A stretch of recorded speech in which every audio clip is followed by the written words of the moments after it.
ಎಲ್ಲ ಮಾಧ್ಯಮ ಸ್ನೇಹಿತರೆ, ಕ್ಷಮಿಸಬೇಕು. ಸುಮಾರು 3:15 ಗಂಟೆ 4 ಗಂಟೆ ಆಯಿತು ಕ್ಯಾಬಿನೆಟ್ಟು. ತಾವೆಲ್ಲ ಕಾಯ್ಕೊಂಡಿದ್ದೀರಿ, ಕ್ಷಮಿಸಬೇಕು.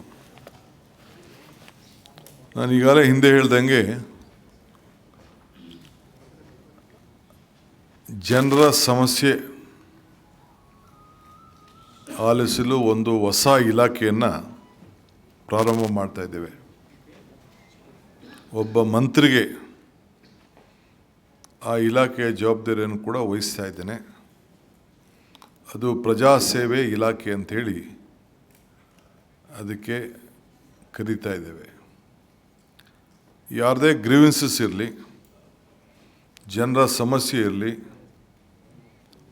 ಪ್ರತಿಭಟನೆ ಮಾಡೋರಿರಲಿ, ಅವರ ನೋವುಗಳನ್ನು ಹೇಳ್ಕೊಳ್ಳಿಕ್ಕೆ, ಅವರ ಸಮಸ್ಯೆಗಳನ್ನು ಬಗೆಹರಿಸಲಿಕ್ಕೆ ಸರ್ಕಾರದ ಆ ಇಲಾಖೆಗೆ ಸಂಬಂಧಪಟ್ಟಂಥ ಅಧಿಕಾರಿಗಳಿಗೆ ಆ ವಿಚಾರಗಳನ್ನು ತಲುಪಲಿಕ್ಕೆ ಈ ಇಲಾಖೆ ಕೆಲಸ ಮಾಡ್ತದೆ. ಇಲಾಖೆಗೆ ಸೂಕ್ತವಾದಂಥ ಅಧಿಕಾರಿಗಳು ಕೂಡ, ಒಬ್ಬ IAS ಅಧಿಕಾರಿ ಕೂಡ ಇದಕ್ಕೆ ಅವರಿಗೆ ಸೆಕ್ರೆಟರಿಯಾಗಿ ನೇಮಕವನ್ನು ನಾವು ಮಾಡ್ತಾ ಇದ್ದೇವೆ. ಈ ತೀರ್ಮಾನವನ್ನು ಇವತ್ತು ನಾವು ತೆಗೆದುಕೊಂಡಿದ್ದೇವೆ. ಎಲ್ಲೇ ಪ್ರೊಟೆಸ್ಟ್ಗಳು ನಡೀತಾ ಇರಲಿ, ಅಪ್ಲಿಕೇಶನ್ನ ರಿಸೀವ್ ಮಾಡಿಕೊಂಡು ಇದನ್ನು ಕಾನೂನುಬದ್ಧವಾಗಿ ಸಹಾಯ ಮಾಡೋದಾದರೆ ನಾವು ಪ್ರೋಸೆಸ್ ಮಾಡ್ತೇವೆ ಮತ್ತು ಆ ಸಂಬಂಧಪಟ್ಟಂಥ ಮಂತ್ರಿಗೆ ಅದನ್ನು ತಲುಪೋ ರೀತಿಯಲ್ಲಿ, ಇಲ್ಲ ಜಿಲ್ಲಾ ಮಿನಿಸ್ಟ್ರು ರಿಸೀವ್ ಮಾಡ್ಕೋಬೋದು, ಇಲ್ಲ ಜಿಲ್ಲಾಧಿಕಾರಿಗಳು ಮಾಡ್ಕೊಳ್ಬೋದು, ಇಲ್ಲ ಯಾವುದೇ ಅಧಿಕಾರ ಮಾಡಿದ್ರು ಕೂಡ ಅಲ್ಟಿಮೇಟ್ಲಿ ಆ ಇಲಾಖೆಯಿಂದ ಪ್ರೋಸೆಸ್ ಆಗುವಂಥ ವ್ಯವಸ್ಥೆನ ನಾವು ಮಾಡ್ತೀವಿ. ಆಮೇಲೆ ಪ್ರತಿ ಡಿಸ್ಟಿಕ್ ಮಿನಿಸ್ಟ್ರು ಕಂಪಲ್ಸರಿ 2 ದಿನ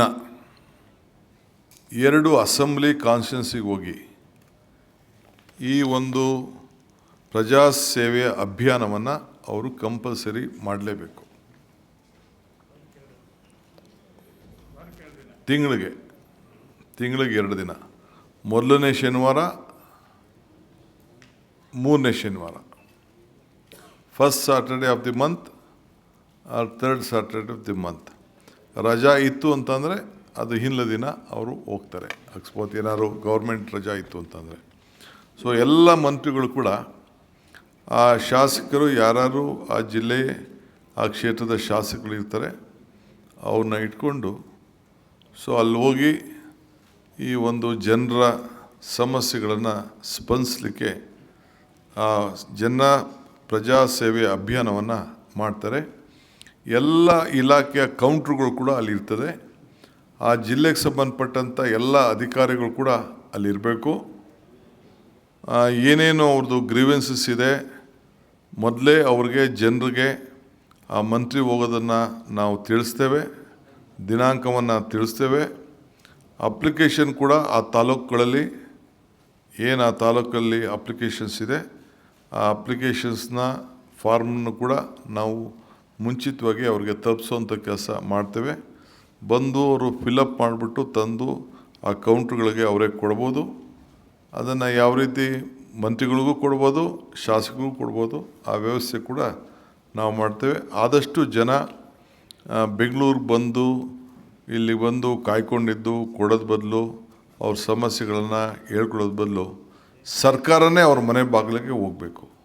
ನಮ್ಮ ಉದ್ದೇಶ ಎಲ್ಲ ಡಿಸ್ಟ್ರಿಕ್ಟ್ ಮಿನಿಸ್ಟ್ರು ಕಂಪಲ್ಸರಿ ತಿಂಗಳಿಗೆ 2 ದಿನ ಪ್ರತಿ ವಿಧಾನಸಭಾ ಕ್ಷೇತ್ರನೂ ಅವ್ರ ಜಿಲ್ಲೆಗೆ ಏನು ವಹಿಸಿರ್ತೀವಿ ಅವರು ಕಂಪಲ್ಸರಿ ಅವ್ರು ಹೋಗಲೇಬೇಕಾಗ್ತದೆ. ನಾನು ಕೆಲವು ತಾಲೂಕುಗಳಿಗೆ ಆ ರೀತಿ ಪ್ರವಾಸವನ್ನು ಕೂಡ ನಾನು ಕೂಡ ಒಂದೊಂದು ದಿನ ಮಧ್ಯದಲ್ಲಿ ನಾನು ಮಾಡ್ತೇನೆ. This is number 1.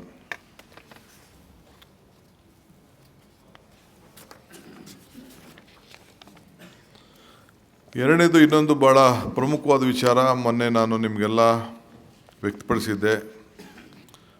Privatisation of power ಬಗ್ಗೆ, ಒಂದು ದೊಡ್ಡ ಪ್ಯಾರಲಲ್ ಡಿಸ್ಟ್ರಿಬ್ಯೂಷನ್ ಬಗ್ಗೆ ಈಗಾಗಲೇ ಟಾಟಾರವರು ಅರ್ಜಿ ಹಾಕ್ಕೊಂಡಿದ್ದಾರೆ.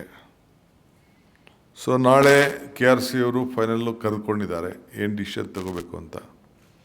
ಬಟ್ ನಾನು ಎಲ್ಲ ಎಸ್ಕಾಮ್ಸ್ಗೆ ಸರ್ಕಾರದ ವತಿಯಿಂದ ನಾನು ಅವ್ರಿಗೆ ಹೇಳಿದ್ದೇನೆ, ನಿಮ್ಮ ಅಬ್ಜೆಕ್ಷನನ್ನು ಕಂಪ್ಲೀಟ್ ನೀವು ಹಾಕಬೇಕು, ಸರ್ಕಾರ ಸಮ್ಮತಿ ಮಾಡಲಿಕ್ಕೆ ಆಗೋದಿಲ್ಲ ಅನ್ನೋದನ್ನು ನೀವು ನಿಮ್ಮ ಎಸ್ಕಾಮ್ಸ್ ಅವರು ನೀವು ತಿಳಿಸ್ಬೇಕು ಅಂತೇಳಿ ಅವ್ರಿಗೆ ಹೇಳಿದ್ದೇನೆ.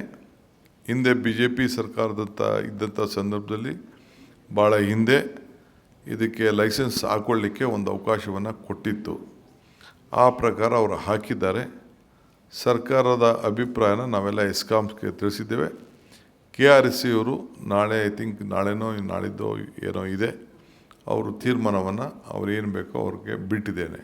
ಬಟ್ ನಮ್ಮ ಸರ್ಕಾರದ ಒಪಿನಿಯನ್ನ ನಮ್ಮ ಎಸ್ಕಾಮ್ಸ್ ಯಾರಿಗೆ ಅವರು ಅಪ್ಲಿಕೇಶನ್ ಹಾಕ್ಕೊಟ್ಟಿದ್ದಾರೆ ಅವ್ರಿಗೇನು ಒಪಿನಿಯನ್, ನಮ್ಮ ಸರ್ಕಾರದ ಒಪಿನಿಯನ್ನ ನಾನು ತಿಳಿಸಿದ್ದೇನೆ.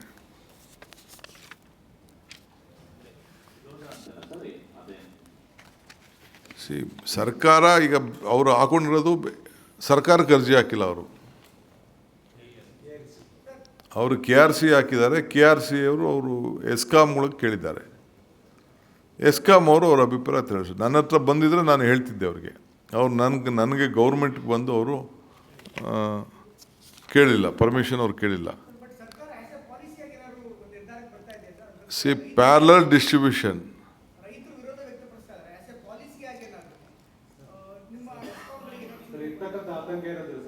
ಬೇರೆ ರಾಜ್ಯಗಳಿಗೆ ಹೋಲಿಸಿದ್ರೆ ನಮ್ಮ ರಾಜ್ಯದಲ್ಲಿ ರೈತರಿಗೆ ವಿದ್ಯುತ್ ಕೊಡ್ತಾ ಇದ್ದೀರಾ, ರಾಜ್ಯಕ್ಕೆ ಕೊಡ್ತಾ ಇದ್ದೀರಾ, ಹೀಗಿದ್ದಾಗ ನೇರವಾಗಿ ಜನರಿಗೆ ಸಮಸ್ಯೆ. ಈಗ ನಾನು ಅದಕ್ಕೆ ಯಾವುದಕ್ಕೂ ಉತ್ತರ ಈಗ ಹೇಳಕ್ಕೆ ತಯಾರಿಲ್ಲ. I am telling you the policy.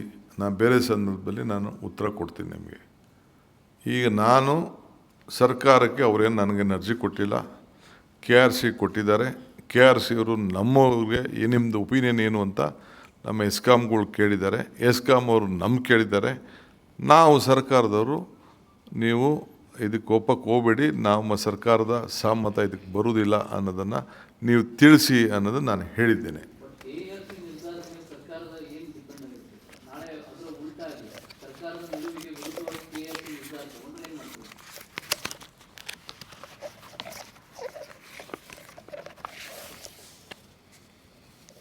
Okay, ಆಮೇಲೆ OCCC ಸಂಬಂಧಪಟ್ಟಂತೆ ಸುಪ್ರೀಂ ಕೋರ್ಟ್ ಜಡ್ಜ್ಮೆಂಟ್ ಇದ್ದದ್ದು ತಮಗೆಲ್ಲ ಗೊತ್ತಿತ್ತು.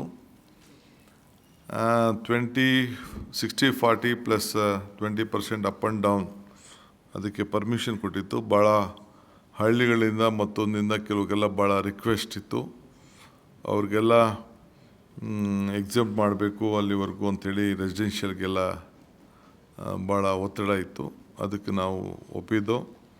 ಸೊ ಅದಕ್ಕೆ extension last date of application, ಕೆಲವು ನಾವು ಅಪ್ಲಿಕೇಶನ್ ಹಾಕಿಲ್ಲ, ನಾವು ಬಿಲ್ಡಿಂಗ್ ಕಟ್ಬಿಟ್ಟಿದ್ದೀವಿ ಅಂತೆಲ್ಲ ಹೇಳ್ತಾಯಿದ್ರು. ಅದಕ್ಕೆ ಯಾರ್ಯಾರು ಬಿಲ್ಡಿಂಗ್ ಕಟ್ಟಿದ್ದಾರೆ ಅದಕ್ಕೆ ಡೀಟೇಲ್ಸ್ ಕೊಟ್ಟು, ಬಿಲ್ಡಿಂಗ್ ಫೋಟೋಗ್ರಾಫ್ಸ್ ಕೊಟ್ಟು, ಎಲ್ಲ ದಾಖಲೆಗಳ ಸಮೇತ ಅವರ ಕೋಆರ್ಡಿನೇಟ್ಸು ಕೂಡ ಎಲ್ಲ ಗಮನದಲ್ಲಿಟ್ಕೊಂಡು ಅವರ ಅಡ್ರೆಸ್ಸು ಕ್ಲೀನಾಗೆಲ್ಲ ಸಮೇತ 15ನೇ ತಾರೀಕುವರೆಗೂ ಅಪ್ಲಿಕೇಶನ್ ಹಾಕ್ಕೊಳ್ಳಿಕ್ಕೆ ಅವಕಾಶವನ್ನು ಕೊಟ್ಟಿದ್ದೇವೆ. ಆಗಸ್ಟ್